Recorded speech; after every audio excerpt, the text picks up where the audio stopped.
სანამ ადამიანს სიკვდილის ეშინია, ხორციელი სიკვდილის, ის ჯერ კიდევ არ არის მომწიფებული, დაღვინებული ქრისტიანი.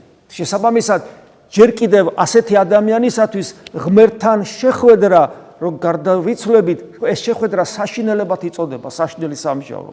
იმიტომ რომ მას ეშინია. აი პავლე მოციქულს კი არ ეშინოდა, უნდოდა პირიქით. გესმით?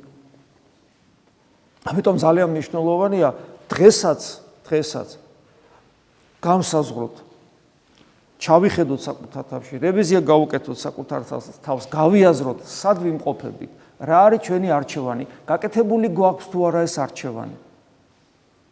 ეს საოცრება, რაც ეს საღვთო ისტორია ქვია და ადამიანის გადარჩენის, ადამიანის გამოხსნის საღვთო აღშენებლობა, რასაც ქვია, ეს გონება მიუწვდომელი ყოფიერება და ამ ყოფიერებაში ეს განსაცვიფრებელი საღვთო ისტორია და ჩვენი გადარჩენისათვის აი ამ ხელა დიადი საქმის აღსრულება ღმერთის მიერ, ეს ყველაფერი მე უნდა ვიცოდე, რომ ჩემთვის მოხდა, შენთვის მოხდა, ჩვენ სულში, ჩვენს გულში იწორება და საშინელი პასუხისგებლობის წინაშე გვაყენებს.